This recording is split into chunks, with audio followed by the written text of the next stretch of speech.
2025-26 का बजट करेंगी पेश। क्या इसमें मिडिल क्लास पर टैक्स का बोझ कम किया जाएगा या निम्न आय वर्ग के लिए क्या खास रहेगा? किस सेक्टर पर अधिक फोकस किया जाएगा? जैसे कई सवालों के मिलेंगे जवाब। आज पेश होगा केंद्रीय बजट 2025-26। बजट में भारत में कारोबार की प्रक्रिया को आसान बनाना होगा प्राथमिकता। देश की जीडीपी में कृषि की हिस्सेदारी भले ही कम हो, लेकिन यही रोजगार का सबसे बड़ा आधार भी है। एग्रीकल्चर सेक्टर को देश की रीढ़ की हड्डी कहा जाता है। ऐसे में हो सकता है कि बजट में सरकार इस ओर ज्यादा ध्यान देते हुए किसानों की झोली भर दे। बजट 2025 को लेकर किसानों को उम्मीद है कि बढ़ती महंगाई के साथ खेती पर बढ़ती लागत को देखते हुए सरकार प्रधानमंत्री किसान सम्मान निधि योजना की राशि सालाना 6,000 रुपए से बढ़ाकर 10,000 रुपए कर सकती है।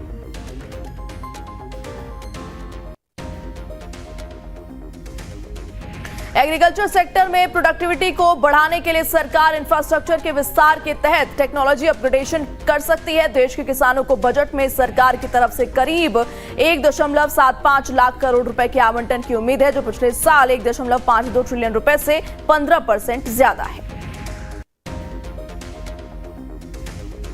सरकार बजट के तहत रेलवे को 3 लाख करोड़ रुपए से ज्यादा की सौगात दे सकती है। पिछले साल बजट में रेलवे को 2.65 लाख करोड़ रुपए दिए गए थे। एक्सपर्ट्स का मानना है कि इस बढ़ी हुई राशि से स्टेशन अपग्रेडेशन के काम में तेजी आ सकती है।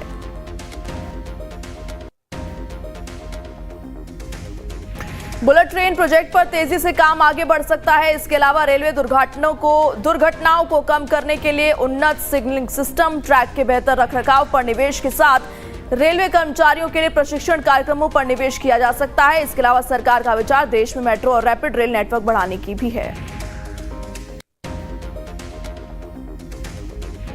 ऑटोमोबाइल सेक्टर में नए इनोवेशन और टेक्नोलॉजी को बढ़ाने के लिए सरकार बजट 2025 में कई बड़ी घोषणाएं कर सकती है। इसमें हाइब्रिड और इलेक्ट्रिक वाहनों पर जीएसटी 28% से घटाकर 18% करने से लेकर इलेक्ट्रिक वाहन कंपोनेंट्स और बैटरी निर्माण के लिए पीएलआई स्कीम का विस्तार तक शामिल है।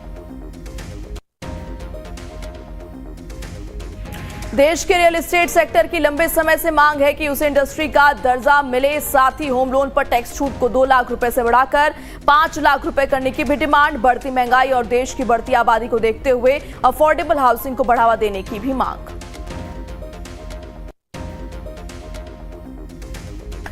मौजूदा समय में एक तरफ वैश्विक अस्थिरता चिंता का विषय बना हुआ है और दूसरी तरफ देश की कई सीमाओं पर भी तनाव का माहौल है। ऐसी नाजुक स्थिति में देश और देशवासियों की रक्षा के लिए डिफेंस सेक्टर को मजबूत बनाना बहुत जरूरी। चीन और पाकिस्तान जैसे पड़ोसी देशों के साथ भारत के बॉर्डर पर तकरार और घुसपैठ पर नकेल कसने के लिए इंफ्रास्ट्रक्चर और सर्विलांस सिस्टम पर अधिक निवेश की जरूरत है।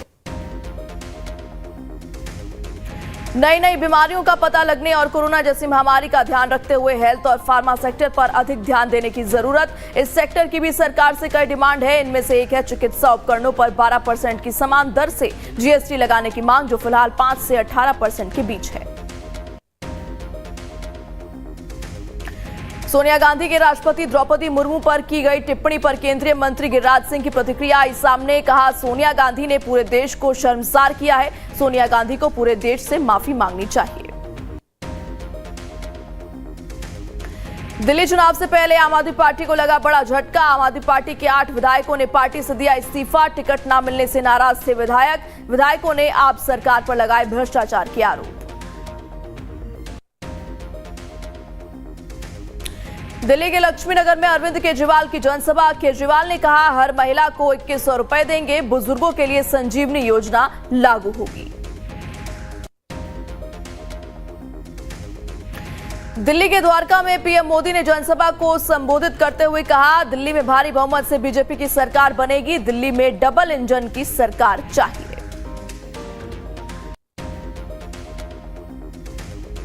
द्वारका में जनसभा को संबोधित करते हुए पीएम मोदी ने आप पर साधा निशाना। कहा, शीश महल वालों को गरीब का दर्द नहीं दिखेगा। आपदा की वजह से यमुना नदी घनघोर संकट में है।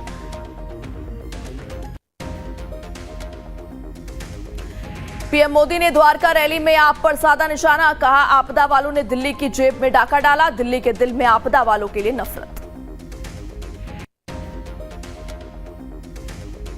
राष्ट्रपति द्रौपदी मुर्मू के अभिभाषण के साथ शुरू हुआ मोदी सरकार का बजट सत्र। 1 फरवरी को वित्त मंत्री निर्मला सीतारमण पेश करेंगी बजट। महाकुंभ पर राष्ट्रपति द्रौपदी मुर्मू ने व्यक्त की संवेदना। कहा, मृतकों के परिजनों के प्रति संवेदनाएं, घायलों के जल्द स्वस्थ होने की करती हूं कामना। संबोधन में बोली राष्ट्रपति द्रौपदी मुर्मू, हमारे तीसरे कार्यकाल में 3 गुनी रफ्तार से हो रहा काम, रोजगार, युवाओं और महिलाओं पर फोकस। पीएम मोदी के विदेशी चिंगारी वाले बयान पर कांग्रेस सांसद राजीव शुक्ला का पलटवार। कहा, सभी समस्याएं देश के भीतर की हैं, विदेश की नहीं।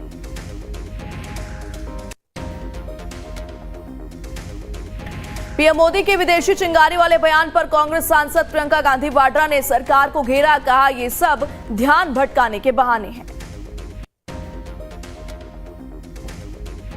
समाजवादी पार्टी के अध्यक्ष अखिलेश यादव ने कहा, महाकुंभ बजट से ज्यादा जरूरी, केंद्रीय बजट पर बाद में करेंगे बात। जहरीले पानी के विवाद पर बोले अरविंद केजरीवाल, यमुना के पानी में अमोनिया का स्तर नीचे आया, हमारे संघर्ष के बाद पानी की क्वालिटी हुई ठीक। यमुना के पानी में जहर को लेकर अरविंद केजरीवाल ने हरियाणा सरकार पर साधा निशाना। कहा, दिल्ली के साथ साजिश हुई, जहरीला पानी भेजकर संकट पैदा करने की गई कोशिश। सीएम सैनी के खिलाफ दर्ज हुआ एफआईआर। केंद्रीय मंत्री प्रहलाद जोशी ने अरविंद केजरीवाल पर बोला हमला। कहा, 2 राज्यों को आपस में लड़ाने की कर रहे हैं कोशिश। हरियाणा के मंत्री अनिल विज ने सीएम सैनी पर बोला हमला। कहा, अपने उड़न खटोले से नीचे नहीं उतर रहे हैं सीएम सैनी।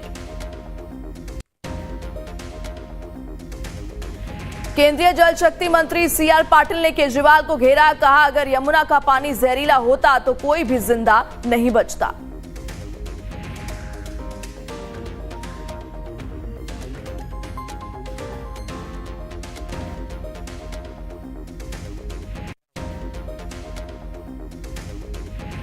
महाराष्ट्र में जीबीएस वायरस से तीसरी मौत दर्ज। पुणे से सटे पिंपरी चिंचवड़ में रहने वाले 36 साल के युवक की मौत।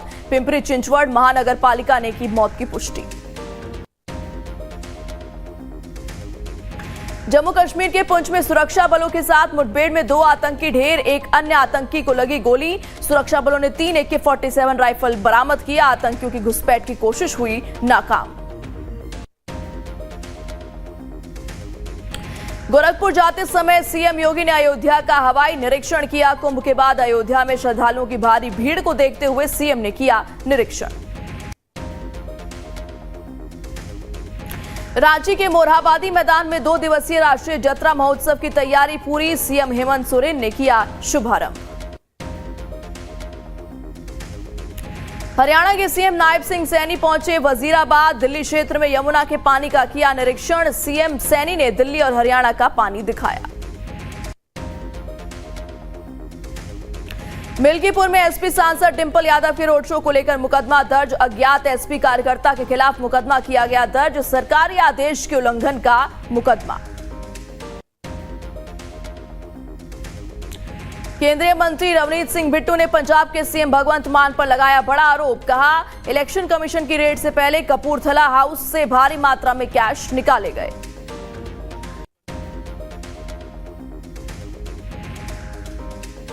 संभल हिंसा मामले में पुलिस का बड़ा खुलासा। पुलिस ने पाकिस्तानी स्कॉलर से राय लेने वाले शख्स को हिरासत में लिया। हिंसा में मारे गए उपद्रवियों को शहीद कहने की मांग रहा था राय। बरेली की बारादरी पुलिस ने 2 तस्करों को किया गिरफ्तार। 4,85,00,000 रुपए की 817 ग्राम कोकीन बरामद। पुलिस ने एक स्विफ्ट डिजायर कार और दोनों के मोबाइल फोन भी किए बरामद।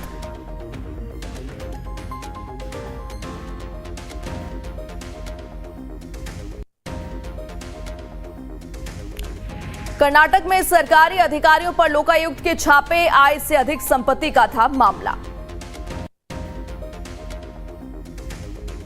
एमपी के डिंडोरी के जंगलों से बाघिन का हुआ रेस्क्यू। बांधवगढ़ टाइगर रिजर्व की टीम ने किया सफल रेस्क्यू। बाघिन के पकड़े जाने से आसपास के लोगों में राहत की सांस।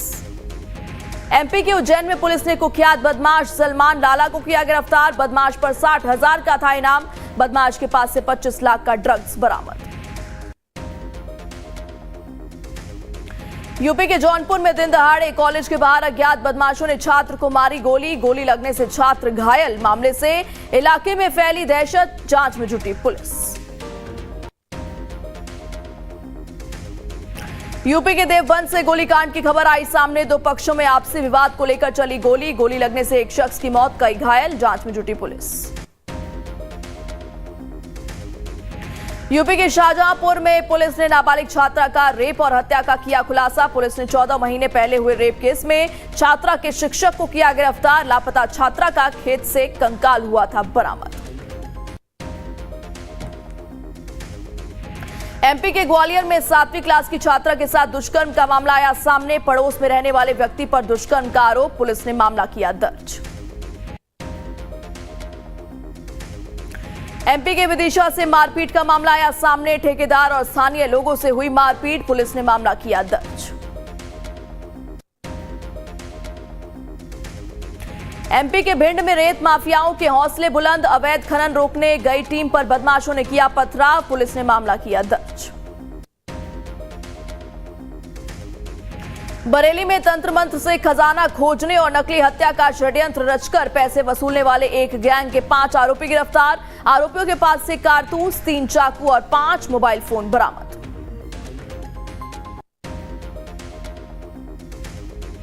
लखनऊ में पुलिस और बदमाशों के बीच हुई मुठभेड़। चेकिंग के दौरान बदमाशों ने पुलिस टीम पर की फायरिंग। जवाबी फायरिंग में एक बदमाश के पैर में लगी गोली। महिलाओं के साथ छेड़छाड़, लूटपाट को दिया था अंजाम। यूपी के मुजफ्फरनगर में दर्दनाक सड़क हादसा आया सामने। डिवाइडर से टकराकर पलटी अनियंत्रित ट्रैक्टर। हादसे में ट्रैक्टर चालक गंभीर रूप से घायल।